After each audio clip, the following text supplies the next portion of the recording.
Have you ever looked up and realized you're living with your spouse, but somehow you stop truly connecting? Not because you don't love each other, but because life simply got busy. Today's guest, the biggest I'm sorry. Today's guest says the biggest threat to marriage isn't always conflicts, it's disconnection. And he's going to share practical rules every couple can begin using today to reconnect emotionally, mentally, socially, and physically. Stay with us because today's conversation could change the way you think about staying connected in marriage. Welcome to the Stronger, Deeper Marriage Show, where we believe stronger marriages begin with real conversations. I'm Lucille Reddick, the harmony expert. I've been married for 41 years. I am passionate about helping couples create marriages filled with peace, purpose, and passion. Through intentional communication, emotional connection, and faith centered relationships.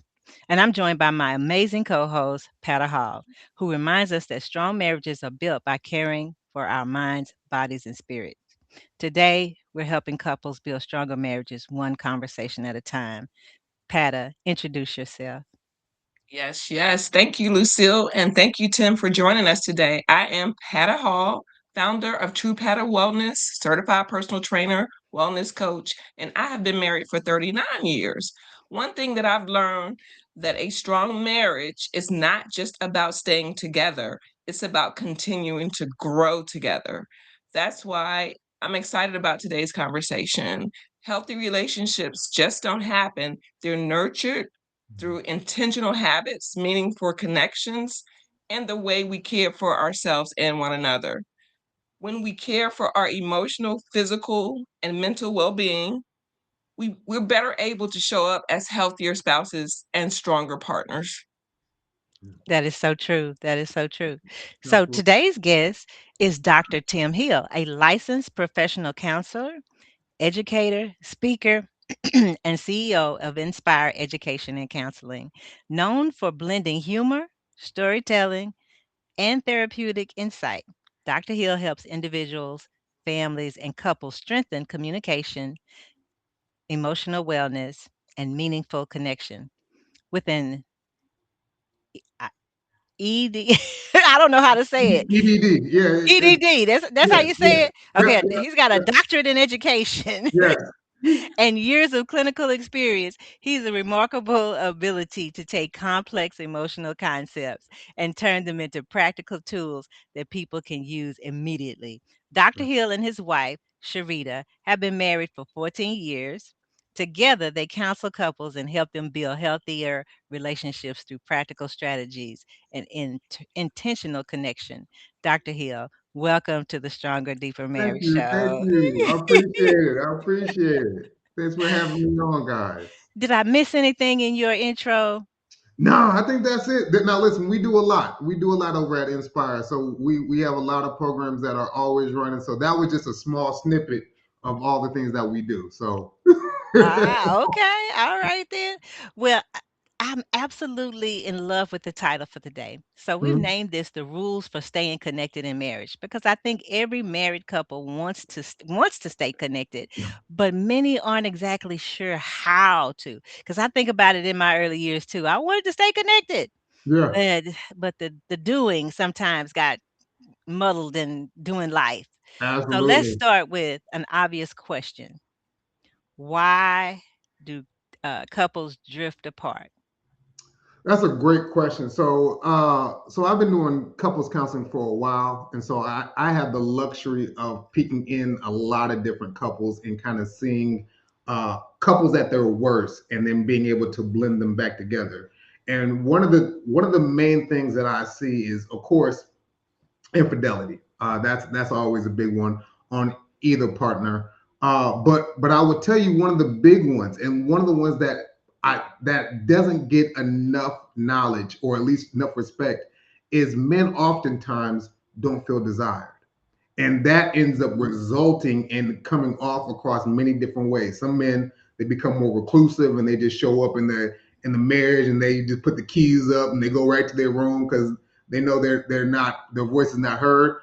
And there's other men that they end up being more expressive because they're trying to get their voices heard, but as they're doing so, they're not realizing their tone or how they're saying things, and they're kind of turning some of the kids and the wife off a little bit. So that's a lot of what goes on is desire. And then one of the things that I hear from women, and this is funny, for me, is because they always want more emotional connection. Kind of what we're talking about today. I need more from my partner. I need him to communicate with me more. I need him to be more intimate with me. And so I usually ask my fellas, I'm like, do you know what that means? What they're asking? Yeah, yeah. I said, well, what does that look like? I don't know. So a lot of times we know what the words mean. We know what communication means. We know what intentional intimacy means. We know what those words mean. The problem is we don't know how to put them into practice. Yeah, execution. We don't know. So, so a lot of times I have to work with my fellas. I'm like, all right, when she's saying this is what she's really saying, bro.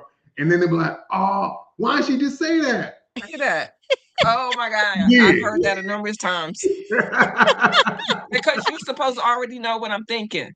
Right, right. And so we got to kind of work them a little bit and say, hey, listen, when she's saying this, really what she's saying is this. So when I tell my women, I'll give you a little nugget for my women. So when you're giving your man something to do, whether you're talking about I need him to communicate more, I need him to be more emotionally available, any of those kind of those fluff words that women know exactly what it means, but you might not think a dude may. So I'm going to always tell my women, make it in actionable form. So what does that actually mean for my fellas? So if you're saying, hey, I need you to communicate with me more, say, hey, I need to have at least a 20-minute conversation about what's going on with you 3 times a week, right? Then a guy says, I understand what she wants now and can go ahead and process that. But if you just say, I need you to communicate more, and that's all you give him, he gonna interpret that 500,000 ways, and he might not show up in any way because he don't know what it means. Wow. Thank you for that nugget because I am guilty of doing exactly what you're not Yeah. doing what you're saying. And listen, and even for the desire, one of the things that I hear, because I ask my women, hey, you don't think your man needs some attention? But because at least a lot of the women that I see, they're so conditioned and accustomed to the man coming on to them, it almost feels awkward, even in the marriage. It feels awkward for the Mm, roles to be reversed because they're coming outside of their natural self of who they've been conditioned to be growing up. So it's one of mhm. those things that often happens. But the funny thing is crazy enough, dudes get tired of chasing. They want some of that. I want to be Wow. Yes. chased too, right? So Wow. Yes. so Yes. that's one of the Wow. big that is one of the big ones is, and I was like, man, I thought it was maybe one or two men desiring. As I do this job more and more, that has probably been one of the major reasons why dudes fall off in relationships is because they don't feel desired in their own marriage. Oh man, I'm Wow. telling you Yeah, that is ringing a chord yeah, with me when I think back in my early years, because you could be a new mom, and now the baby is taking all of the attention. You might hmm, be sandwiched in. I can think about in certain seasons in my marriage, I was sandwiched in. I was taking care a caregiver for my mother, and then yeah, I'm still a wife and I'm still a mom, and so I got all of these things right here. And yeah. sometimes that desired piece, might be did fall by the I ain't gonna say might be, it did fall by the Yeah, wayside, because 'cause Fall I'm by the thinking wayside. when I get ready to get in this bed, I just wanna go to sleep. I right, just wanna right. go to sleep. And and Imma tell you something else. And I I wanna don't want to have to explain Yeah, or communicate. You should already know I'm tired. I've been with the baby. I just need you to give me a yeah. hug, hold me. Why do I have to tell you this? You should already know. If you don't know, see you tomorrow. I'm going to sleep. Right, that's how it is. He put the covers over mad. I Yeah, never get none. and he can't read our mind. He don't know. He Mm-mm, he mm-mm, doing his own mm-mm. thing, so he don't know that you done had to pick up, throw up and everything else. Yeah, yeah. And even if you don't tell him, that don't mean he present to listen. And because women will Mhm. talk and they'll say 500,000 things in a minute. And as a dude, we yeah, sure right. Well, what did I say? I heard the first Mm. thing. Let me repeat that. And so a lot of times you may have said it 3,000 times, but you might have said it between another 100 different things that you mentioned in that moment. So he was only going to take probably the first three that you said, and the other things he was going to Mm. be like, I don't know what that. Wow. So So what I'm hearing you saying is really be intentional because because the way I'm taking what you're saying is like because we can talk a lot mm-hmm. and you say we may have given him three things, but if we could just be intentional about that first one, maybe the most Yeah, important one, don't layer on a whole bunch of stuff, just that right. first one. Is that Right. what you're And saying? make it actionable. So that's the probably the biggest thing that I always say is make it actionable for a guy. So if you think about fellas, we often if you think about how we handle our emotions, we don't really talk out our emotions. I got lots of homies, and very rarely do we talk out our emotions. We will act out our emotions 100%, right? And so Mhm. if we get angry, we ain't gonna say, "Man, you really made me upset." No, we might hit a wall, right? We might slam a car door, Actions. right? Actions. We act out our emotions. So a lot of times we interpret action as either growth or aggression. And so one of the things is I tell my women saying, hey, when you are giving him a task or whatever he needs, don't leave it up for interpretation because he might get the interpretation wrong. Say exactly what you mean and what you need because he understands action. He doesn't Mm, understand implication. gotcha. Wow. Hmm. Mm-hmm. Man, that's making sense. And you bring up a valid point too, because in that communication piece, we I use this. Women speak in color and men speak in black and white. And what I mean Mm. by that is there was a time early on in our marriage where my husband had we were looking at a movie together and it hadn't got to the climax of the movie yet. And my husband said, I gotta run up here to the store right quick. Let me know what happened. Yeah, yeah, When he came back, I told him there was a car chase and this happened and that happened and da da da da da. I gave him blow by blow, right? That yeah, happened for me. I needed to run to the store right quick and I said, let me know what happened. You know yeah. what he said? Yeah, They died. He died. yeah, yeah. That was it. That's all you got. That's all you got. No context. How he died, when he died, I was like, he passed what? away. I gave you all of this flowery stuff. I gave you the blow by blow, and all you told me was he or she died. Yeah, How did they yeah, die? I need to yeah, know. So yeah, Yes. yeah, Yes. Yes. yeah. Oh But my gosh. So that's true. how guys talk. I'll give you an example. It just happened to me last night. So after I got home, I called one of my homies up, and we he needed me to talk to him. So we on the phone, and we probably chopping it up for like 3 hours. My wife wakes up, and she's like, "Who are you talking to?" I said, "I'm my homie." And so when we finally get off the phone, she's like, "Man, y'all was on the phone for a long time. What was y'all talking about?" I don't know. None. We were talking about. You was on the phone for 3 hours. Y'all don't talk about nothing. Not really. So what that tells me is that men have different valuations on information than women do. You guys are more Absolutely. detail oriented, so you guys see the big picture. You see all the details, and you feel like all the details need to be expressed in the moment. Guys don't. You're right. We don't really always see the details, or we don't feel like they're important enough to express because at the end of the day, what happened, Yeah. right?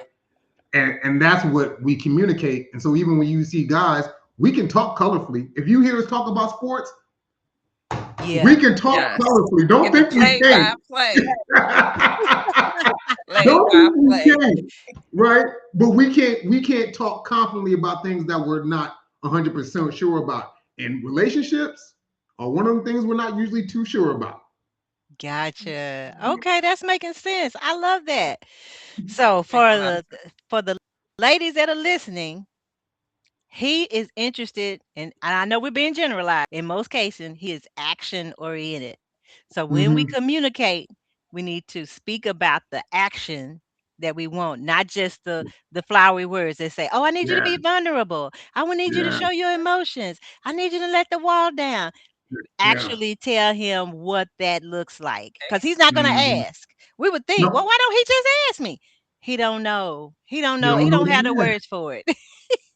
You don't know that, right? Wow. Yep. He kind of know what it means, but so and I will tell you, here's the problem with asking, because as a guy, one of the things is that either A, I get you should know, B, I might get figure it out, right? Or C, we get a condescending answer as if we're dumb. So in order to avoid any of those options, no, I think I got it. And and typically we want to end the conversation because we typically engage at a deficit from the woman. Mm. So we be like, we can cut this short at any time. I got it. I understand what you're talking about. You stepping on my toes. Wow. Early on, I had over the years, over 41 years, we learned to communicate Long better. time ago, long time ago. No. Definitely learn to communicate Yeah. better. My Mhm. husband always says, he always tells me, he says, I'm black or white, you're gray. Yeah. Yeah. Even just Mm. like you said, when he asked me something to this day, he was like, can you just give me a straight answer? Right. That's Just all we need. just the answer. I don't need to know you went to the store and you ran it. I don't need just did you get the stuff at the Yeah. store? It's Yeah. to this day we have these same That's where it conversations. goes. That's where you be like, golly. I'm about to 5 minutes. I just need 3 seconds of your time. I'm about to spend 5 minutes doing this. Yes, yes. And we're gonna say who we saw at the store and what she was wearing and Mm, oh, we checked out. And by the time we get to the thing that we need, we already gone. uh-huh. Okay, okay. All right, I hope somebody's picking that up. I hope somebody's picking that up. So, Tia, what are some early warning signs that a couple is beginning to lose connection? So you've already talked about, okay, the Yeah. conversation part of it, the communication. We talking one language, he talking another language. So Yeah. what's another warning sign or some early warning signs? So I always say, I always judge, and I try not to judge, but it's easier for me to judge a relationship under two conditions. Either A, when they're apart, or B, when they're in discord. And the reason why it's apart is because when you together, it's easy to put on that act, right? And so if you hear your girl and you say, man, he was wilding out, he's talking slick about you, then usually if he's already talking slick about you when he's gone, then that means he's already starting to emotionally disconnect, right? Now he could be venting a little bit, he could be expressing, but Hmm. typically a man doesn't always express the negative part. Now he might, that's my ball and chain, the old traditional toxic masculinity that we used to do that has kind of bled over even now. But for the most part, we try to be really loving, especially for our women when we're not around. Now, in Discord, what happens is, and I've noticed, is that once that friendship breaks down, when you're no longer collaborating and you're more competing, right? Everybody has a good idea. My idea is better than your idea, or you don't listen to me. I tell you another one that gets a lot of people, and it's such a defense mechanism, and it can ruin a relationship. Is the game we play when you argue called tit for tat, right? You don't close the cabinet doors. You didn't close the cabinet doors last week either. Why you on me? That tit for tat doesn't get you anywhere. All you went from one problem to two just by opening your mouth. So tit for tat, and then losing that friendship, that connection that made y'all connect in the first place. As that starts to drift away, it's harder to bring that back together. So we can get rid of. You can have financial problems. You can have some infidelity issues. It's hard because that trust is broken. But there's ways to rebuild those things. But if you don't have a friendship, I just don't like you just on a base level. Man, what are we doing? What are Yeah. we doing? You have to like each other for sure. Man, Hmm. if I'm gonna be your partner, if I don't like you, we ain't really What's partners. the point? Hmm. What's the point? We talked Right. about this previously. Like the divorced people get divorced and they still love each other. They just Yeah, don't like each other. yeah, yeah, So yeah. part of Hmm. that partnership, I have to like you. God, Period. God, it helps because what happens is your partner's going to make a mistake, and if you are quick to see your partner's mistake as an accost against you, or you did this on purpose, or you always mess up, then you've already taken who they are and you put a negative spin on it. So I don't know how you're going to see anything that they do positive. Yeah. Yeah, Mhm. and Pata talks about having to just be her husband's friend. You remember sharing that, Pata, that story where you said that Yeah, one? sometimes we were going through a difficult time in our relationship, and because we were friends, just like you said, Tim, I'm like, I'm leaving, I can't deal with this, Mm-hmm. and I've never Mm-hmm. been one to go back and forth because I went through that growing up. So I always say, if I leave you, I'm leaving. No back and forth. That's too much on children. I'm not doing that. Yeah. But I didn't, by the grace of God, Yeah. only by the grace Yeah. of God. He was like, He needs you right now. So I had to Yeah. step out of my role as wife Mm-hmm. and be a friend, Yeah. even if our marriage didn't go in the right direction afterwards. He needed me as a Right. friend. Right. And that's how we got through that. But it was very difficult Mm-hmm. to put wife on the shelf and deal with the connection we had as friends Yeah. because I liked him and he liked me. And I Yeah. did not want to see anything of harm or anything come of him. Yeah. And Mm, like I said, I just prayed and prayed, God, I don't know what to do. I don't know how to deal with this. Mm-hmm. And that's what God put that on my heart to do. Yeah. Yeah. And it just it worked out. It worked Yeah. out. I Yeah. love I that. can't leave it. I am your foundation. I know this.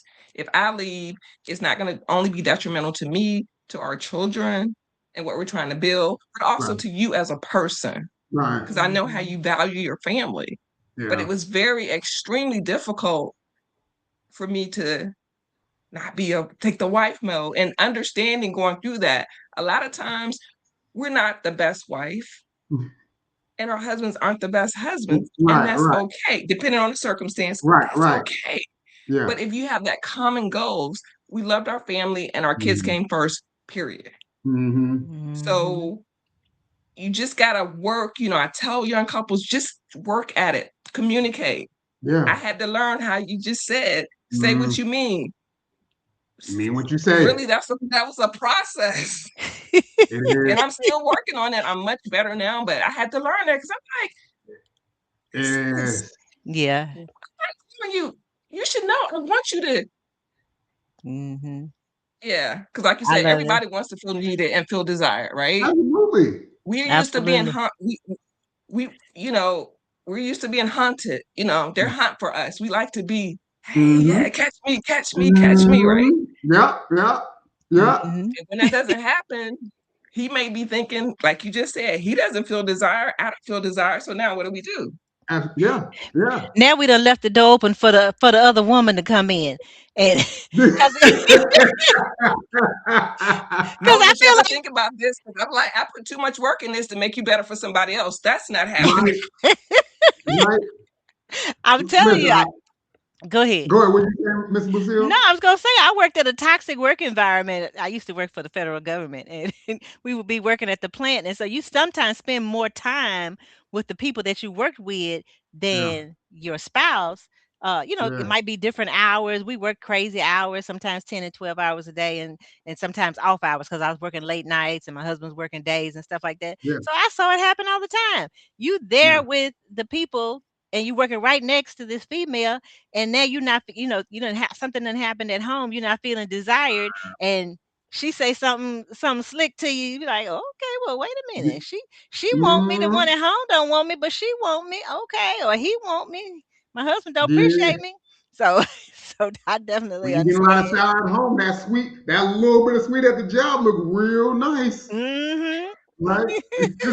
So I don't condone any cheating or anything, but I do understand when you feel like you're being disrespected, any type of attention feels good. And a lot of times dudes don't typically get attention like that from when we're usually the ones doing the chasing. So if we get a little bit, boy, and we in the Discord at the house, Mhm. right? It takes a certain mindset in order to switch that over, making sure that you stay locked in on what's important at home. Absolutely. Wow. So for my uh whoever's listening to this, male or female, but especially in this context, we're talking about women, make your husband feel desired. You got to chase him sometime. When you see him in the Absolutely. kitchen, come up behind him and grab. Mhm, mhm. Yep, Oh, yep. yes. Yeah, That is the one. yeah, and I can be, and I How can do be you a want hundred to percent. hug her? Listen, it's a real. We have it in our relationship, so I can say it out loud. So there's tools that you can do to mitigate that, and we teach that to our couples. I always say have one couple do 1 week on, so they are the ones that is pretty much pouring in to the other person, and so at the end of the week, they are the ones that get to initiate the sex because they're the ones that's pouring in. Next week, it's the other partner's turn. And so both people have times that they get to pour in, and then you get to show what your pouring looks like in comparison to others. So you be like, oh, okay, I see what you did. Oh, I'm about okay. to blow it up next time. And so I'm gonna get her favorite snacks. And so now it's a competition, right? I'm gonna But one it's up still you. but it's still about love. Oh, I love I that. like I love that. I like that. Mm-hmm. I I'm that. That like is trying to so that. tell good. That is you. good. Let me go back to something that both you and Pata said. You used it in the context of uh, when somebody makes a mistake, and Mm-hmm. Pata. So what I what I like to tell people is grace. Mm-hmm. And when we're looking at the other person, let me just speak about me. I could see exactly what my husband was doing wrong. Yeah. He doing this. He keep busting the budget. He don't pick up his shoes. He's doing. He won't cut the grass on time. I got the worst looking grass on the block. All of this. Mm-hmm. But you know what the Lord said to me one day? Lucy, you make that dude late every time y'all go somewhere. Why you can't be ready on time? Yeah. He want to be on time and you make him late. And he don't say nothing. He just say, Mm-hmm. Lucia, come on. Mm-hmm. But I had to realize, you know what? You're not perfect. You don't do everything Yeah. right. Yeah. It's some stuff that he don't like about you too. He just ain't saying Oh, nothing about it. oh, And 100%. one and once I realized that, I was like, you know what? 100%. We might not say it for a long time. Yeah. So I just had I once it was so eye opening for me when I that came to the Lord gave that to me is that you don't do everything right. You think you perfect because I did. Yeah. I felt like I was Yeah. perfect. I was doing everything right. I mean, because I was Right. trying to do everything right, but you know I wasn't. You, So I, and I don't want to be 100 with you. So what happens is typically when I get a couple, 8 out of 10 times, the woman comes up, you got to fix my husband. I don't know what's wrong with him. So all right, let me sit down and see what's wrong with the situation first. And so as we are breaking the roles down and we're breaking some of the mentalities down, what we're finding is I'm not just fixing the man, I'm fixing the man behaviorally, but I'm also fixing the woman psychologically, right? And mm, Mhm. I go in, I said typically if we're going by typical trends, the man has a lighter work. I can fix myself behaviorally a little easier than a person can fix themselves psychologically, especially if it's over a long period of time.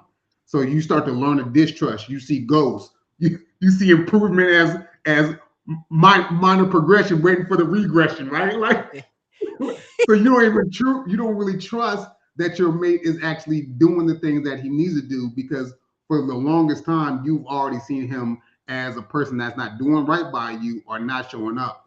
And you think you're doing the right thing, being the perfect wife, but you mentally see him as your enemy or you see him as your another child instead of your partner. mm. Man, why you stepping on my toes like that? You all up in my head. Man, Man. I remember saying that to somebody. I was like, man, I got 3 kids. Right, yeah, yeah. What you talking about? I think we only had two. And mostly women say that. I have never really heard men say that. Women say that all the time. Mhm. Yeah, Hmm. yeah, yeah. And I It think if happens with. that's go ahead. Go ahead. No, I you said it go ahead. happens with men. It happens where men sometimes take that role, but it's a lot more rare because typically it's the woman that has domesticated the home. It's the woman that has taken on a lot of the responsibilities. Hmm.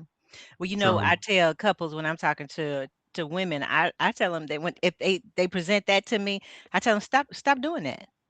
You yeah, yeah, yeah, you looking at him like he's and you treating him like he's one of the children. And right. He it is. seems like to me, you could tell me from your experience that if a woman wants to take all of that on, a man will be like, "Okay, you got it." Yeah, He'll some never will. He'll let Some us. will. I'm Yeah. talking about as far as doing. If I want to be do everything and not allow him to do anything because maybe I feel like he's Hmm. not gonna do it right or whatever, then he'll just sit back and be like, "Oh, I Yeah. can't please you no way." So if that's what You you you want know to do, what, Lucille? The funny thing is the woman takes on so much in the beginning, and then she gets tired, and then she's saying after 15 years of I doing don't do nothing. everything, right? yeah, You don't do yeah, nothing around the house. You never required him to, mm-hmm, right? mm-hmm, Well, it's this house too. But if you came in the relationship doing everything, what space did you leave him to step up? exactly, Right? exactly, So I don't blame the woman, I don't blame the man, but I want to see how both roles play a part in both sides because usually it's not one or the other. Typically, it's an issue that y'all both have, but y'all can't see each other for being too close to the trees. absolutely. And I think if I think back to that time in my life, I just didn't have the words really to communicate. It went back to something you said earlier. We start attacking our Mm-hmm. partner with "you always do this, you always do Yeah, that," instead of really getting to the root of the thing. Nobody always does anything, but yeah. that's really not the issue. Let's really get down to really what the issue is. What I Right. would like for you to do, and this is what I tell women to do, is don't expect him to know what to do. You've been doing it. Mm-hmm. Ask him to do what you need him to do. That Right. way you're not bitter because he didn't see it, because he don't see it. He don't see it. He It's not don't that he's see trying to be that way, he don't see it. it. Mm-mm. He So I don't. started asking my husband for what it is I need. Don't expect him Mm. to do it automatically. Just ask him. And like you brought up a valid point. If we've been doing it for 15 years, because that was how we took on the things before we got like you say, it could be 10 or 15 years in, and now Mm-hmm. we are frustrated, Tired. You're overwhelmed, tired of doing it. tired. We're tired of doing that. Mm-hmm. And we don't come back and say, "Oh, I'm tired of doing this now." We just like, Mm-mm. Can you help me? Right. Mm. Just it's not I've been even the doing this. "Can you help me?" Yeah. Most of the time is, "You don't never do so and so and so and so. Yep. You Yep. see you Yep. see that I'm tired. I gotta put the kids in the tub and bathe them and all of this and that." Mm-hmm. So the conversation needs to be had with what I need Absolutely. from you Mhm. in this season is what I hear you saying. Absolutely. Yep. Yep. Yep. And then make it actionable. Let them know Let them know. verbatim. Actionable. Mm-hmm. Actionable. Make it act. I'm gonna look at that note. Make it actionable. Got to. Got to. Well, let me ask you another question. Sometimes people mistake living together for actually staying connected. We live together. We we sleep in the same bed. Yeah. What you Yeah. mean we not? What's the difference? Is Yeah. there a difference? Yeah, there's a difference. I mean, I think COVID taught us that. Shoot, there was more people living together that didn't like each other. They was not emotionally connected at all. I'm like, God, dog. They was quarantining in the same house. So a lot of times when guys are cohabitating, they feel like that is automatically, and I don't say all the time, but I'm speaking generally a lot of times when I talk about men and women. But we often think cohabitation is emotional connection. Why would we think that? Well, that requires us to be emotionally available to know what emotional connection looks like.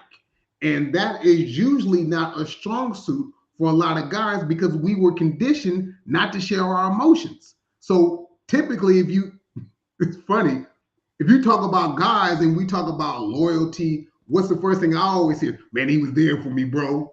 Well, what did he do while he was there? Nothing, but he was there though. Okay.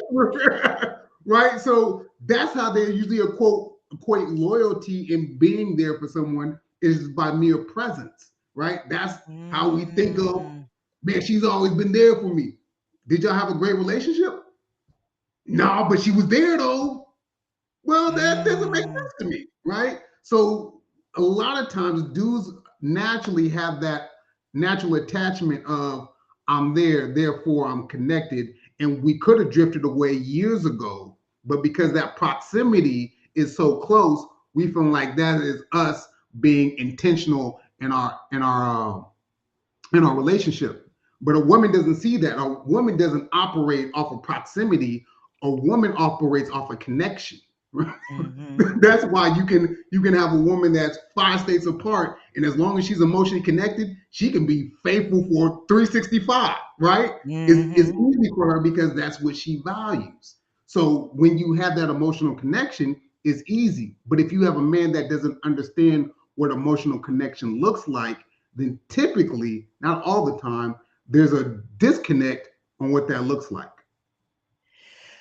Okay, so you bring up a Mm. valid point, and this is what I want to ask you because the statistics say that women apply for divorce the majority of the time. I think like 70% of the time. 70%, 70%. 70% of the time. Mhm. Okay, but those numbers don't really tell the story because the men check out, but they're still there. Yeah, So you bring up a valid point that I never thought about is that they value loyalty, and as long As as they being there. didn't, yeah, as long as they're there, they They're didn't there. leave. hmm That's still an important thing. I'm checking one thing off the box. I'm still there. yeah, I didn't leave her. She left me. yeah, But you yeah. Right. left emotionally. Emotionally, emotionally, Emotionally. And emotionally. that's hard Yeah, for women to see. I've witnessed that firsthand. When a woman's out emotionally, if she's not being, her well is not being constantly yeah, filled, and she yeah, tries and tries, because we got a deep well, man. We can come up, and that's what we're blessed with. But at yeah, some point, if her spouse is not pouring into her emotionally, even if she wants to connect, she just can't. yeah, She yeah. just can't. And I understand a lot more now with your explanation about the spouse. Well, I'm here. What are you hmm talking about? Yeah, And you're like, yeah, you're here, but we're roommates. yeah, yeah, Right. yeah. Mhm. And even that 70/30, I'll always explain it this way. And when I say it like this, people like that is true. So if you think about a guy typically, like I said, Right. I when we know. think about relationships, we always think about the past. That's why you can see a dude, he ain't talked to a girl in 15 years, but he'll go back to that same chick that he talked to because we like familiarity. It's the same reason why it's easy for us to, once we get out of an old relationship, instead of finding a new relationship, we'll try to go through something that we already experienced before. But if you look at a woman doesn't think about the past often. What she does is she projects the future. It's the same reason why all these Lifetime movies exist on I'm looking for my emotional connection. And even though she's in a bad relationship, she's projecting in the future while the guy reflects on all the experiences we've had. And we should be together because we've been through so much. She ain't seeing it that Mhm. way. She sees so much as, yeah, we've been through so much. Right. I'm looking for something new at that point, especially when Mhm. she finally checks out and she realizes the dude has no emotional connection. He's more, and I've been guilty of this, I'm more loyal to the time we've been together than the person herself. Mm. I, Wow. I know I've been in that situation. Okay. Loyal So to more the loyal to the what you're time, saying, you've been more loyal to the relationship, the institution of the The relationship, than duration. actually being loyal to your actual wife. Yeah, I'm in love with how long we've emotionally. been together, and not definitely not necessarily in love with who I'm with. Okay. So what? So how does that fit into the context of because Pat and I are women, we've been women Mhm. all our lives, and we've had that conversation with our friend who knows that dude is not pouring into her. He's not really Yeah, there for her, and she'll be yeah, like, "But I don't want to start over. yeah, I don't invested time in this." Um, yeah. So is that similar to what you're saying? That I'm trying to connect the dots here. Yeah, so what happens with women? Women get stuck, and there's different ways that they get stuck. Sometimes they just see the potential. Oh, let's he gonna be so and so and so, and they are staying in the relationship because they see the potential of the man. Sometimes they are a ghost holder, and what I mean by ghost holder is this: the man that they once knew was so great, and they love that man, but that man is no longer that man, and that man has developed and changed. But they don't see the change; they hold on to his ghost, right? And so they don't fall in Mhm. love with Ghost. who he was and not who he is, right? Ah. Mhm. Then there's the other woman that's stuck. We're doing a whole class and book. That's the reason why we're having one of these conversations.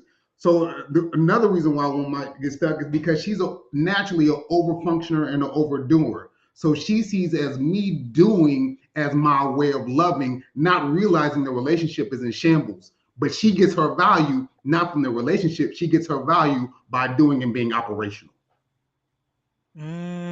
Okay. Okay. being needed. Being needed. Yeah. Mm-hmm. And that's the thing about it is because I'm a reformed people pleaser. So Me too. Me too. and I wanted to be needed. I would take on all of the Yeah. stuff. I would be doing all the things. Yeah. But you bring up a valid point. And the thing about it is, Dr. Tim, we had a recording this morning with the lady who was talking about don't marry for potential. Yeah. 'Cause Yeah. Yeah. but it was That's coming the from the context of, and once we say our dues, he'll become who I see, who I want yeah. him I to need be. him to be. Yeah. Yeah. So if I want to, I like to make sure I phrase this properly, because when a lot of times when I say don't marry, when a woman says don't marry for potential, she's thinking of in totality. But I will say there are men that are good guys, like stand up dudes, but financially they trying to figure it out. Like they are in the process of transition. Mhm. If it's one of those situations, help him and show him the way so then you can guys can grow together. But if it's a personal a characteristic of him as a man, as a character, that I say don't marry for. Like that is not something that I invest in, because that's not for you. But if you vibe and you 100%, but he has to learn how to manage his finances, well, you might not need to be married then. But there's nothing wrong with building a relationship so that when he does, y'all are ready to go. Okay. All right. I see that. So that's two different perspectives on that same phrase. And that's why we asked her for context. Because when she first told me that, I was like, don't marry for potential. Well, what else is there? But I get it.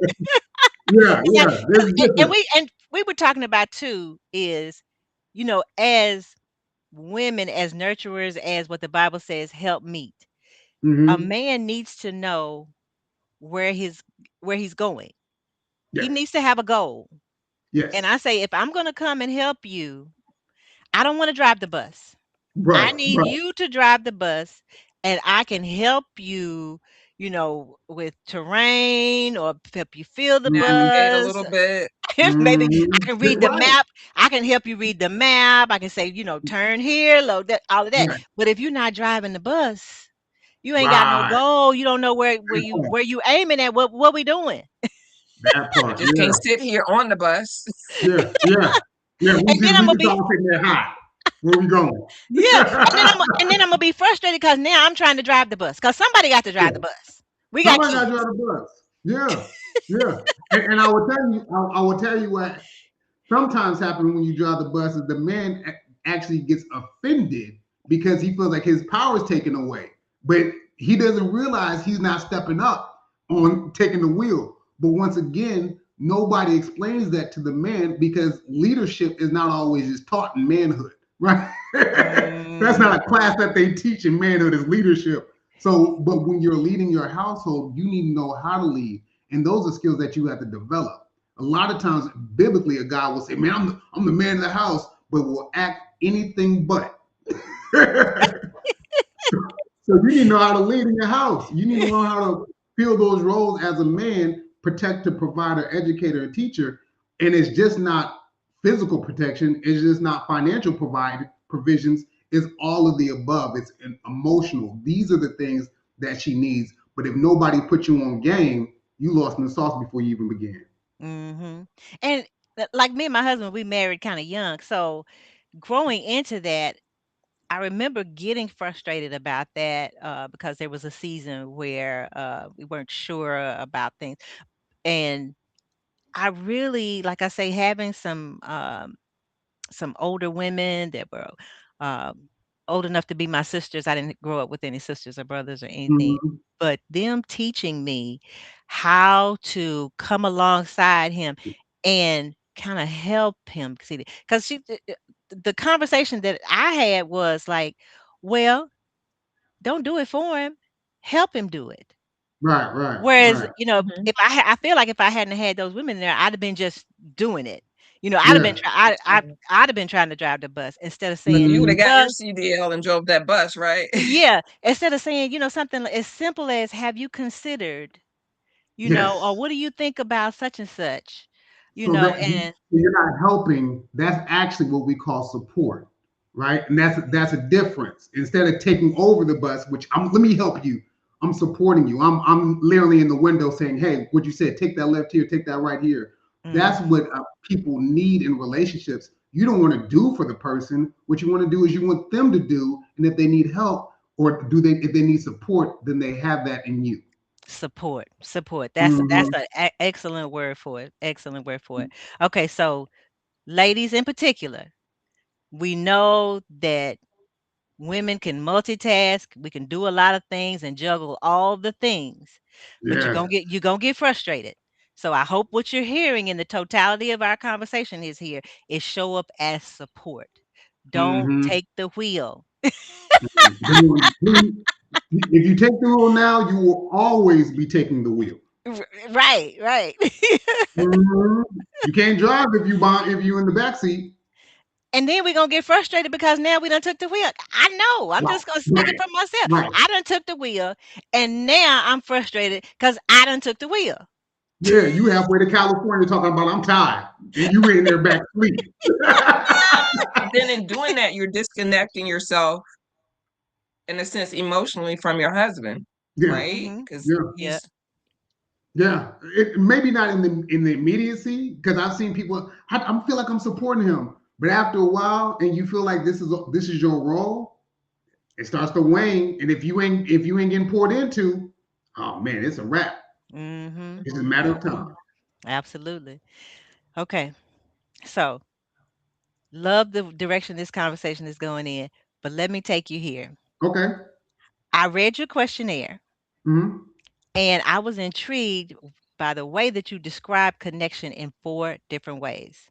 You Mm-hmm. said emotional, mental, social, and sexual. Mm-hmm. Let's unpack that. Yeah, yeah, yeah. Let's start with the emotional connection. What does emotional connection actually look like in a healthy marriage? Yeah. So the funny thing is that when we talk about emotional connection, the first thing that at least that I hear is I ain't trying to be dependent on nobody.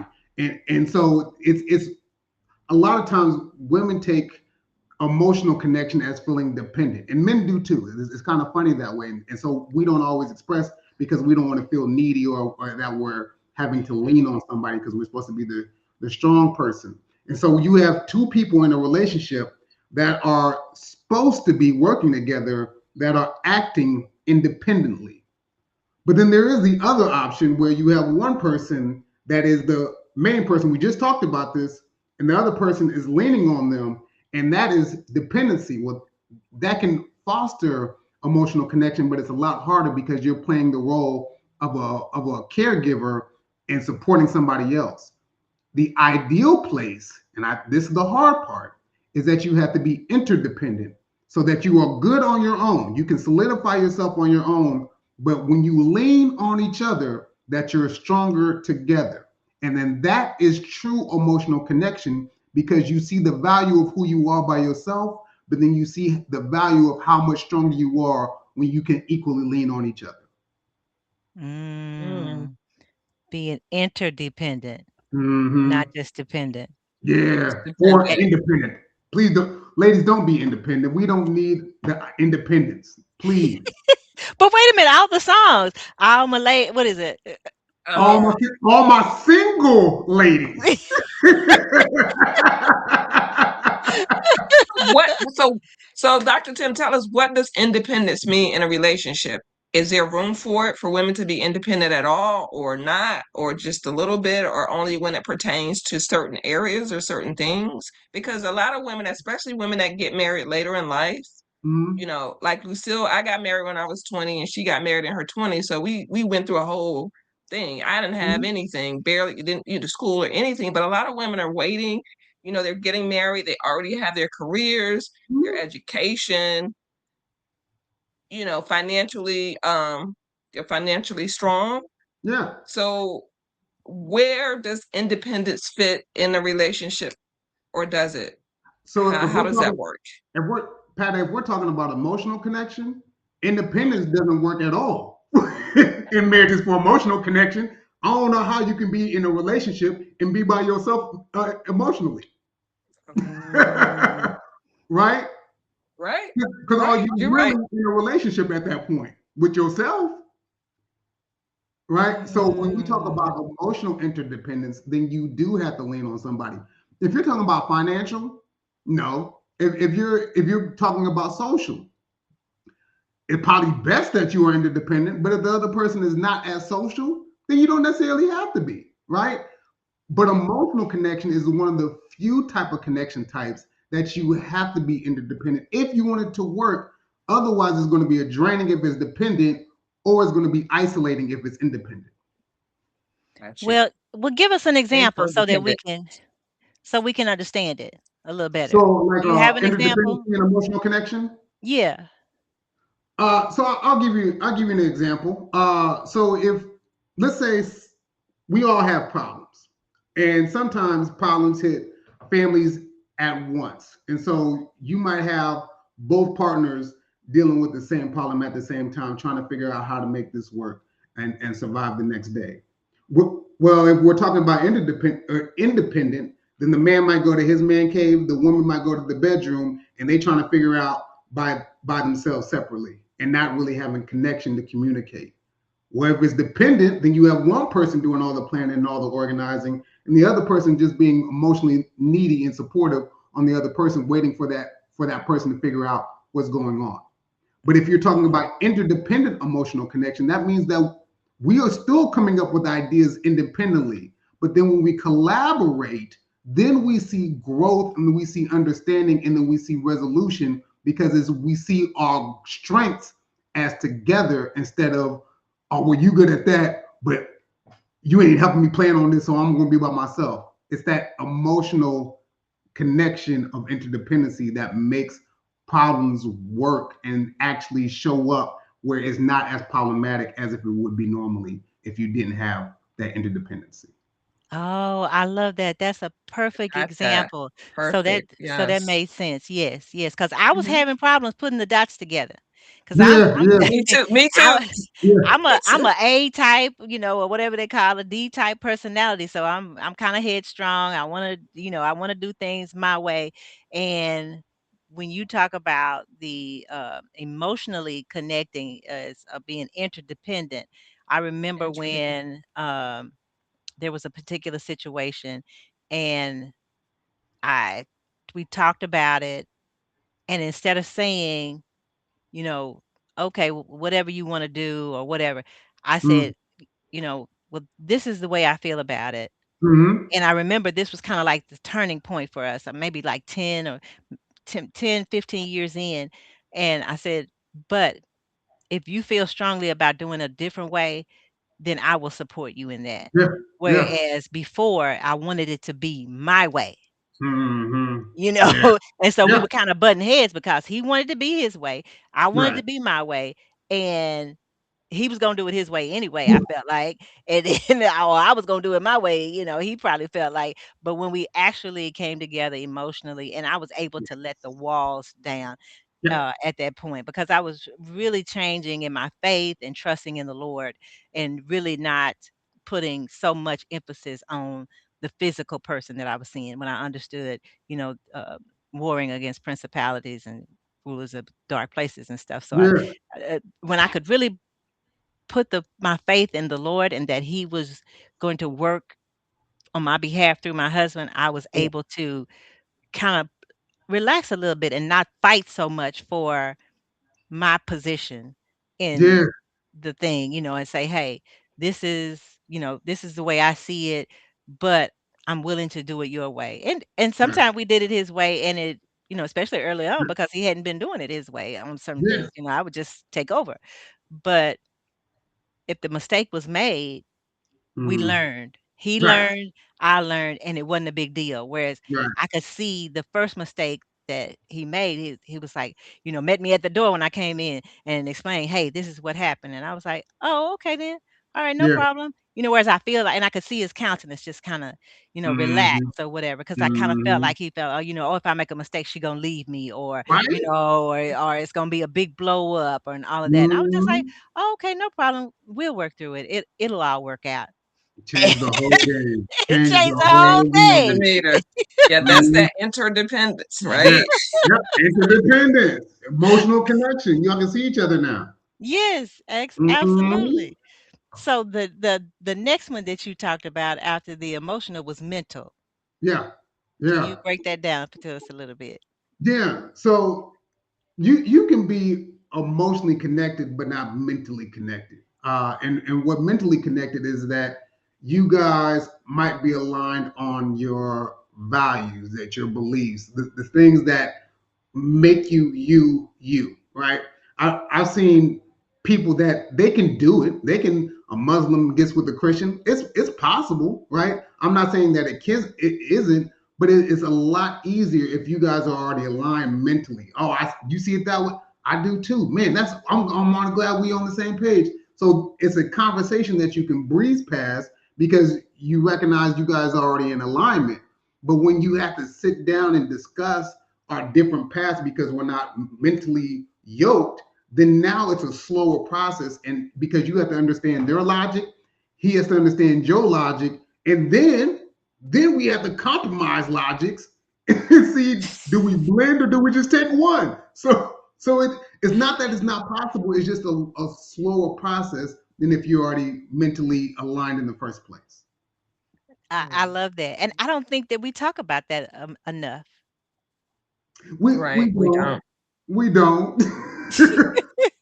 Because you can't survive. You can't survive without it. I'm not saying that you can't. Yeah, A black person gives a white person. It those things happen all the time. So it's an important piece because mental connections is important, but it's mhm. not a make or break like it is the emotional connection. Okay. Gotcha, gotcha. But I get what you're saying. If I understand you correctly, it can be done, but it's Mhm. much the road is much easier if you Yeah, guys are on the same page. That equally yoked piece is a big thing. yeah, So the next one you said then is social and sexual. yeah, yeah. Can you unpack that So for us? yeah. So we'll do social first, and then we move on to the sexual. Okay. Um, so there are three types of people. There are extroverts, there are introverts, and there's ambiverts. So what that means is there are some people that gets their battery refilled by being around people, right? So the more people that they're around, family, friends, the more their battery charges. My wife is like that 100%. I'm like, ooh, come on now, they can go home at any time. There are other people that are extroverts. So I mean, sorry, introverts. So they are cool with being by themselves. They don't need to have conversations with nobody. They come home from work, they put the keys in the dish, and they go up to their room and they don't talk to nobody else because they're done for the day. Right. So those are your extroverts. Then you have things called ambiverts, which they take a little bit, they get their battery refilled from being around people, and then when they had enough, they back on out to their spot, and then they can recharge their battery again on the back end. That is probably me. So if I'm being honest, I can recharge and be around people for a minute, and then my wife know he done had enough. He's tapped out. Um, Let me get him Time out to of go. here, and I can recharge my battery a little bit. And so those are ambivert. Now the funny thing is that once again that can work. So my wife being an extrovert, me being an ambivert, it works because we recognize each other. We are mentally connected and we're emotionally connected, so we can understand where, hey, she's been around her family for a long time. She recognizes I can probably dip out and be okay. So that is that grace that we give that you talked about. But if you don't recognize that and you be like, he never takes me out. We always doing date nights at the house. I'm tired of staycations, right? Ah, that's that social connection we're talking about. Because Mm. he had no desire or she had no desire going out because that's not who she is. She finds comfort being at home, right? That's the reason. Mm. This is ladies and fellas. This is a big thing for dates. That's the reason why dates don't always happen in relationships because one person might have gotten more introverted along the way and don't feel the need of going out no more. So, Mm. you that means we have to compromise. And I say, let's do a date. And that's what we talked about when we talked about having 1 week versus another week. The person that's pouring in, they can let's go out. The other person that wants to stay in, we can do a nice little dinner and a movie, and both work, Mhm. We talked right? we talked about that earlier. Is sometimes Mhm. you may life may get busy and you may need to put a date night on the calendar. Man, You you know. better. Listen. You don't you. If you struggling going to the gym, do you not be intentional on going to the gym, right? Yep. Yep. Right, You right, right. right, You right. right. Absolutely right. if you if you're going through something and you be like, man, I sure do need to go in church, man, you know what? This Sunday I'm going to take myself to church. We do things that, but for some reason we don't necessarily do that with dates. And I always say we have to date because that's how you build the emotional connection. And once you stop dating, then what are we doing? Now we just all we doing is facing responsibilities together. Now we just roommates. So you gotta date. Okay. All right then. That's the Oh, and then social. let me get to the sexuals. Let me get Come to the on. sexuals. Come So on, so give it to us. the we talked about a little bit. We talked about how women sometimes have difficulty coming on to their man. That's one aspect of sexuality. One aspect of who's going to be the more forward person, who's going to be the one that's going to come on, who's going to take the more passive role. But there also gets to a point of what are we willing to do once we get into the bedroom. Now, I'm a young cat, so when I was young, everybody wanted a freak. And everybody used to call themselves a freak. I'm a freak. You a freak. Listen, and doing this business, I realize there's levels to freakiness. All freakiness don't hit the same. I'm gonna let you know that now. You're So what right. you think you bad at, you might think, oh, I'll be rocking world. I don't know what you out here doing in the streets. However, how bad you think you is, if you got a partner and he's not always expressive, she's not always expressive, their freakiness level might be a little bit above yours. You just don't know it because they're not confident to talk about it. They might not be comfortable to be like, hey, I'm into this. I'm into licking feet. Because you be like, I'm out. I ain't into no feet. Your toes is crusty.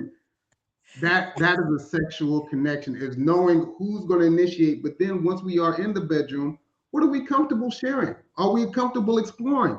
I encourage couples about at least every 6 months, take a night just to explore your partner sexually to see if anything's changed or if they still like the same things that they used to like. Who you was at 20 is Mm, not who you are at 40. yes. Yes, that part. Right. Right? Mhm.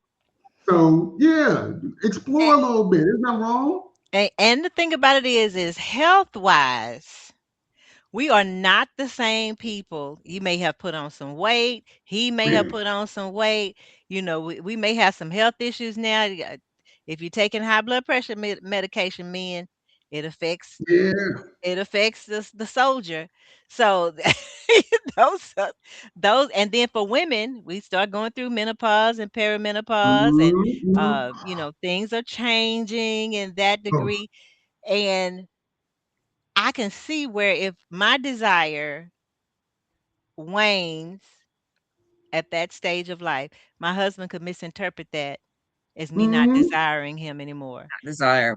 And Yeah. so the Yeah. conversations definitely You had need to to have be those had. conversations. Gotta Hmm. have those conversations. My wife just told me a couple days ago. She says, you know what? I'm okay with having sex. How much we have sex? I said, for real? She said, it's so good. I don't even need it that much. I said, what? I said, if I like tacos and I enjoy tacos, don't I want tacos every day? I don't want it every 3 months.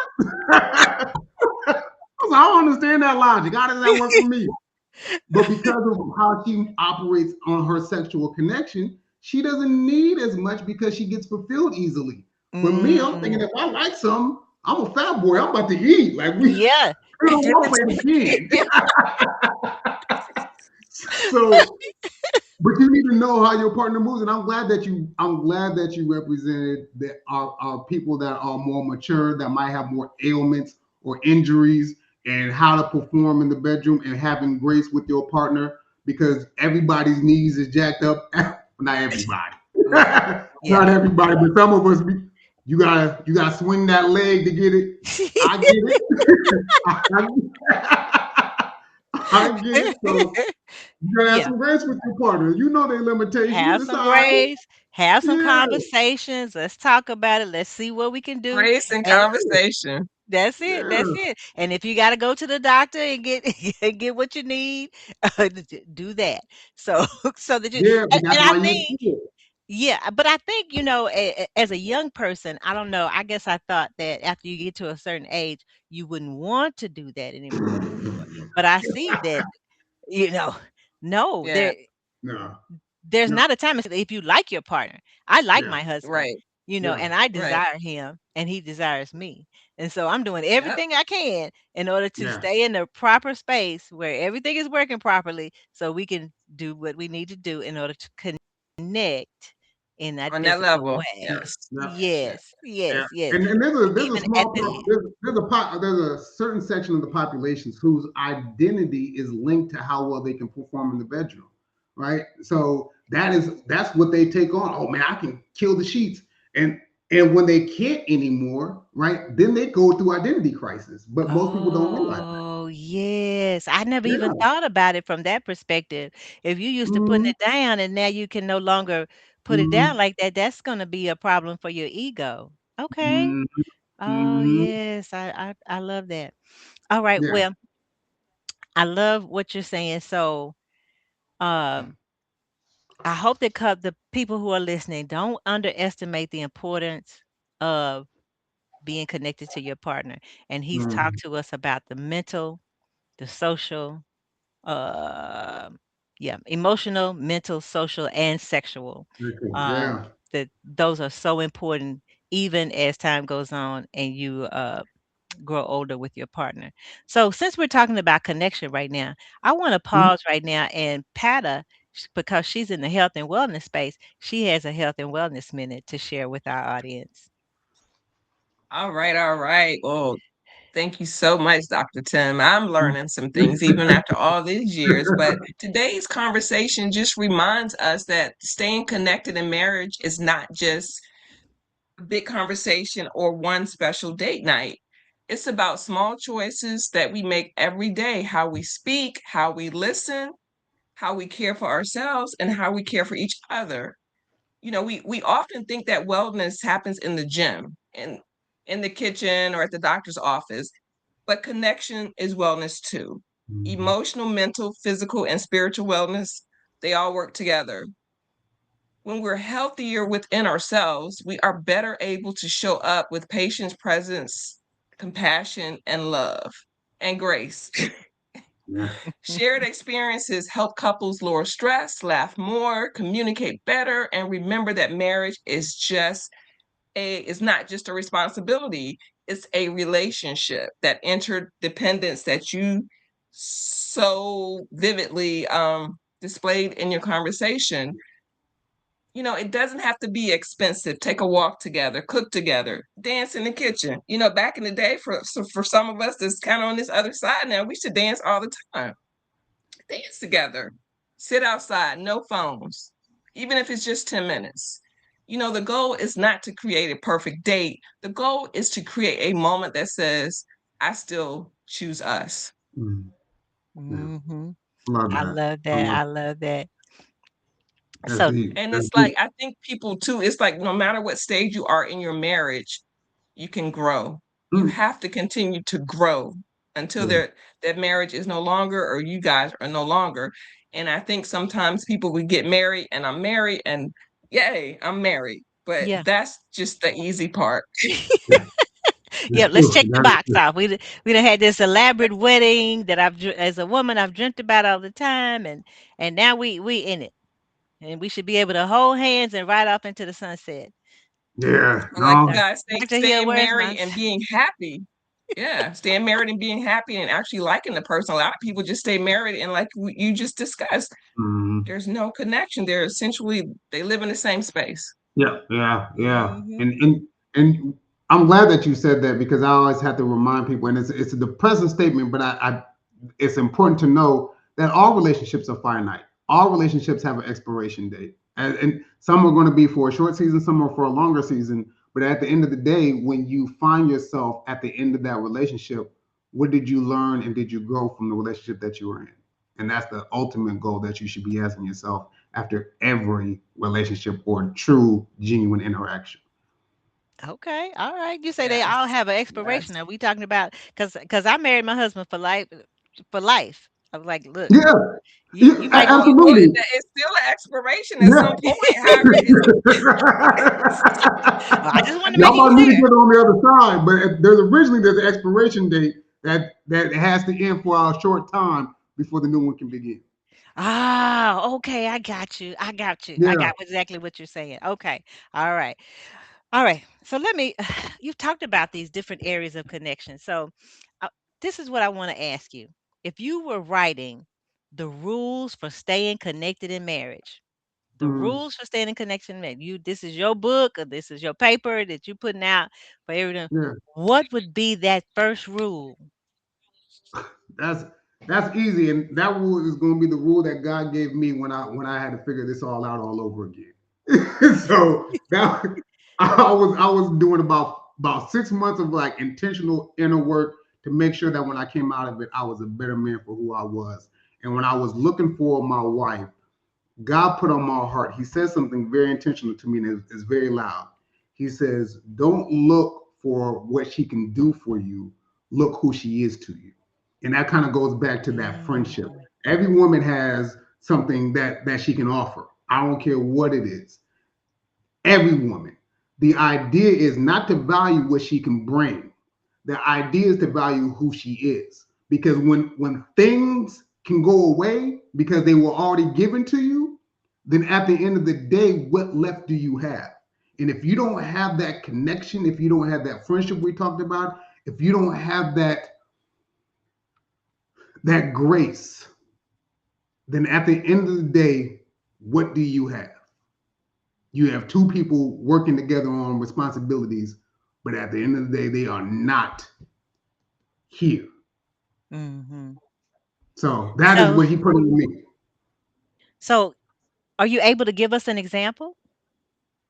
Yeah, I'll give you I won't go into full detail, but I have my single man's way to find a woman, and I applied this to myself, and that's how I found my wife. And so Okay. as I was doing this, I was very communicative to each and every woman. I said, "Hey, I don't want. I'm looking for a wife, but I said if I have relations with you, I said you're going to be out of the running." And I said I'm going to be doing open dating. The idea behind it is I wanted to find who I wanted to connect with, and so I wanted to find my friendship. And a lot of my fellas is like, "Man, why would you say you don't want to have sex with them?" I said, "Because I understand once I have sex, it jades my opinion of who they are. If they perform Mm. well in the bedroom, and now I'm like, man, she was great. I see her as a future because of what she can do. Once again, it's not what they can do for you, it's who she is to you. So I wanted to Mhm. find my friend, and from my friend, I can generate everything else because we're friends. But if I start looking what she bringing to the table, I've already lost on who I'm talking, on who I'm spending the dinner with. Mm. Gotcha. Okay. I like that perspective, and it brings up something too that when I've talked to single women and I've tried to express that if you are already having relations, that it can cloud your judgment about the Mm-hmm. person, and then they try to go to the person, in this particular, I'm talking about a woman going to the man and saying, I want to pull back. Mm-hmm. Most of the time, the men are not open to that because I've already experienced you. And Mm-hmm. Right. now you're trying to change the rules of engagement. Right. Yeah. Yeah, yeah, yeah, yeah. That makes so sense. So sometime it had, very few that I've heard of, I'm not gonna say I got a case study with millions of people or anything like that, Yeah. but the few that have been in my coaching program when the woman has already gone there and then wants to try to pull back, it usually don't work. So thank Yeah, I mean, at least give them some time to get to know you. I mean, if we already intimate and we just met a month ago, why don't for me? I'm part of it. I'm gonna talk about the elephant in the room. you. Okay. Part of the reason why I'm emotionally investing is because I want to get something out of it too. I'm Right. not in it for just emotional connection off the rip. I want a little extra, right? But if I ain't got to pour into my emotional connection and I already get my extra, then what I got to pour in for? I'm already getting what I need. Right. My grandmother always said, if you give him the milk, he's not gonna want to buy the cow. And I Of used to be course. like, what? What are you talking about? She was like, yeah. I'm like, Mhm. What so even to this day, this has been going on forever and forever in time. It still applies. So that's what yeah. you say. It still applies. Yeah, yeah. Mhm. I tell my daughters, wait as long as possible and let that man see you for who you are. And Mhm. then, once they see you for who you are, they can choose if they are ready to settle down and see you and be with you for who you are. Absolutely. And I guess to that point, no, no, no. I'm not gonna go there. No. I'll I'll say this, Dr. Hill, that I appreciate your work, uh, and that you help couples not just survive, but you help them heal. Mhm. So I love that part. I did some research on you and Thank you. everything. I appreciate that. I appreciate that. So what I want you to do is tell us a little bit about your program. You got one that's called Stuck, Yeah, from emotional survival to intentional healing. Can you yeah. tell us a little bit about that? Yeah, so that kind of goes back to my women, and I'm starting with women first because they're usually the ones that get emotionally stuck first. Dudes do it too, but we we we process it out a little bit easier. So women get stuck, and what it is we actually are conducting a class, and our ladies will actually walk and figure out what their stuck style is. So how are you stuck?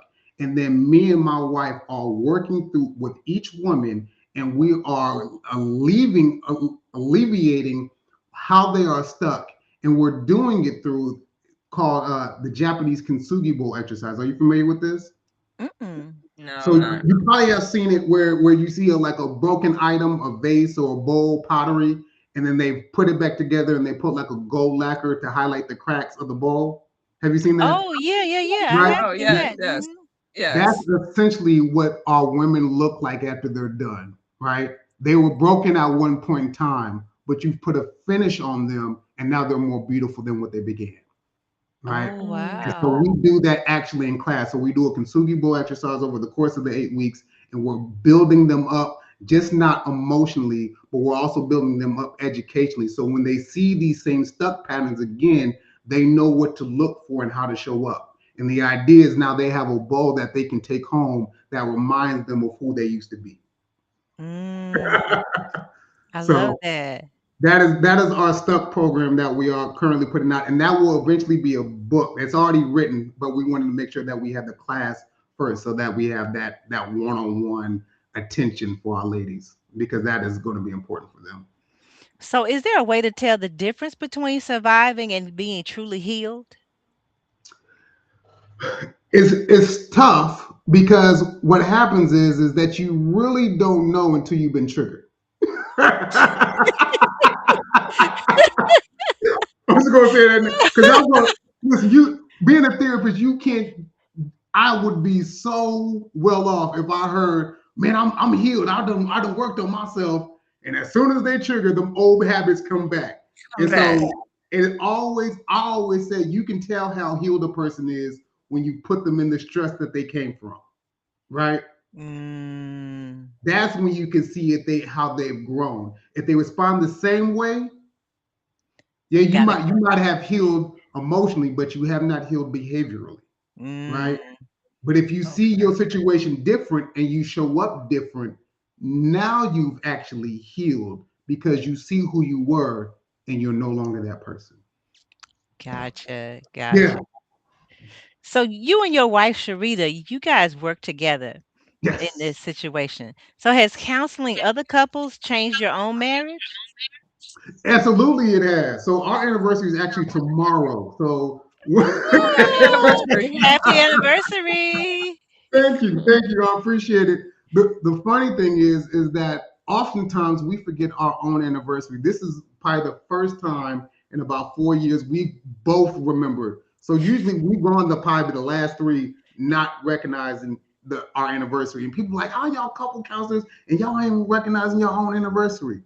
Well, part of it is because we work so much together, our love is just already there. So we just see our anniversary as just any other day. Now it's important for us because it's the day that we actually tie the knot. But at the end of the day, anniversary is to show how much you love and care for a person, right? But if you've been doing that 365, then that, Yeah. that It's just anniversary is it's just just another day another day. It's just on the another day. ticket. So Okay, so I can give my husband kudos for that because I've heard that numerous times. Okay. absolutely, absolutely. So Sound like y'all had to have some intense conversations about it, Patta. Man, after all these years, you don't get here without intense conversation. yeah, Period. yeah, yeah. But if listen, as a woman though, if you need that, I need that acknowledgement. I need those affirmation on our on our wedding day, on our anniversary. Say that. Just don't assume like, hey, let your man know what does that look like too. Does that a gift? Is that a date? Is that both? What is that?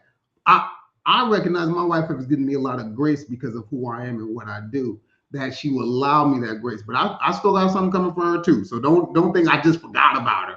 I still Yeah, got I something always get coming my for her too. card and flowers. If Yeah, nothing yeah, else, I get my yeah. card and my flowers. So There you go. There There you you go. The go. classic, classic. See, you've given him the actions. He knows what to do. He knows what you appreciate, and then he can go from there. I There you love that. go. Absolutely. So this made me think about. So I was talking to a lady the other day, and she is been on a health and wellness journey like me. And Mm-hmm. so she's lost a lot of weight and she's changed her eating habits. Yeah. And she said, "My husband is trying to kill me." I was like, "What you mean?" She said, "He keeps bringing me candy and stuff that I used to like, and I can't eat that." And I asked him, "Are you trying to kill me?" I said, "Ain't that Mm, sweet? He just wants to bring you mm, something, and he knows yeah. that that's what you like." I said, Right. "Tell right. him what you would like instead." Yeah. And she said, "Well, he's not gonna buy it, but I'm gonna try it." So I can't wait till I talk to him and find out did it work There you because go. There you go. because I had to understand that with myself. Because when I was changing my eating habits, my husband would bring the stuff that he know that makes me smile that I like, and I'd be like, "No, I can't eat that no more." Mm-hmm. And so, but I had to tell him, "Look, this would be better if you would bring me this. Because if Yeah. you bring me that, I'm not gonna eat it. It's gonna sit in the refrigerator and it's gonna go bad." So he didn't Yeah. want to do that, but Yeah, you gotta update your partner on who you are and how you change. And I believe in having weekly conversations for about 20 minutes, just as telling how people how you updated, what's your progress, what's your journey, so they know how to support you as you go forward. oh, that is a good point Great too. idea. Mhm. Mm-hmm. And I'm gonna talk about that at the very end too. Yeah, So your event is called Doper Together. This is yeah, such a great name. Can you tell us a little bit about your event and maybe yeah. what inspired it? Yeah. So what inspired it is that we went out to a like a date night, and I said, man, this is 100% for the women. Like this is not represent my fellas at all. And so Ooh. we got back in the car, and I told my wife, I said, man, how cool would it be that you can get couples counseling and have a good time, a genuine good time, and enjoy yourself all in one stop shop. And she's like, that would be cool. I said, but it has to be something that because the women get the natural, they get the thing of building the relationship. And guys, I'll be honest, we care about building our relationship, but we ain't going out to an event just to build our relationship. We want to have something. So one of the things we did was we're doper together. And so what that is it's a couples counseling class, but it's not necessarily counseling. We take the counseling up out of it. And it's almost like coaching. And so what we do is we have a stage, we have a DJ, It's a red carpet event. We had soul food, we had drinks, we had workbooks. It's a whole event where people just come out and they learn about their relationship, and you actually use music as a teaching tool to talk about relationships. So you might do Tevin Campbell, Can We Talk? We might do Mary J, All I Need, and we're using these and we're Okay. interpreting. Yeah, let me look at the Okay. lyrics to see what they're really talking about. And so my fellas loved it because they was like, oh man, it's easy for them to identify because it's stuff that they are naturally drawn to. And my women, they loved it because they got to see their men engage in relationships, but on a level that they could actually accept and learn from. So Oh. funny thing is, we did it, and it was on Valentine's Day, and we were doing it again. But originally, it was the ladies. They was like, "Oh man," they were all for it. And by the time they left, the couples were leaving. The guys that were the one that wanted to stay. That is not usually how that works. That is not the usual, but they had such a blast because they were able to learn about the relationship, but then have a good time and actually earn some prizes. They got we had an intimacy coach. Like we had a lot going on because we just want couples to grow and learn from each other. Oh, well, look like it sounds like that you're saying that marriage doesn't have to be boring. Ah, ah. It better not be. It better not be. Better not be. Well, Dr. Better Hill, not be. this has been incredibly practical. I'd love to invite my co-host Pata if she has anything else that she'd like to say or anything before I go ahead and go with our closing statement. I just want to say thank you. You have been your perspective. I'm interdependence, man. That's Absolutely. I Absolutely. have learned, and that's what, I want our listeners to understand. There's no perfect marriage, and you constantly learn and you constantly work and you constantly grow. Yeah. And for me, I learned something new today. Yeah. So you got to be open to it as well. But thank you so much. Yeah. So Thank much you. appreciated. I wish I was closer. I would have to attend your event. Yeah, well, we're trying to take it on tour. So this is we're Okay. just starting off local, but we are is the what was called We're Doper Together Hip Hop and R&B Tour. So we will be in other states eventually. Okay. We're just Oh, starting that's local, starting good. off. But I'm here in Yeah, the Dallas Fort Worth area, so yeah. I definitely want to come to the next event Come that you through. We have. will make sure you get an invite. Make sure you get an invite. Absolutely. So, Dr. Hill, thank you. I really appreciate the practical wisdom that you shared today. One thing I love about today's conversation that is that you've reminded us that marriages rarely fall apart overnight. More often, Mhm. couples slowly become disconnected for one reason or another. One missed conversation, maybe a busy season in their lives, one unspoken hurt at a time. But the good news is that we can also reconnect one intentional conversation, one healthy habit, one intentional choice at a time. Thank you for giving us practical tools to help do just that. So before we close, it's time for this week's heart to heart challenge. Dr. Hill, one thing we encourage couples to do is to have one intentional conversation every week. So if you could leave every couple with one question that they could ask the other this week, what would it be? Ooh, that's a great question. All right, so my go-to is I want to say is this: when you are having a conversation, ask them how have their goals changed from when you first got together to how you guys are now, and see if they still align for what you from where you started from. I love that. How have your goals changed? Hmm. Okay. All right. From where So you I love started that. from. From where Yeah. from where we started from. Okay, I'm writing that down because Hmm. that'll be a Yeah. Yeah. conversation I'll have with my husband. So it's our hope, couples, that as you ask that question this week, that you would put away the phones, turn off the television, sit down together, and have conversation. Sometimes one honest conversation can change the direction of a marriage. So uh, let me say this. Thank you again for spending time with us today. Thank you for investing in marriages. The work that you do is so important. And thank you for reminding us to stay connected. That will not happen by accident. We're going to have to be intentional about it.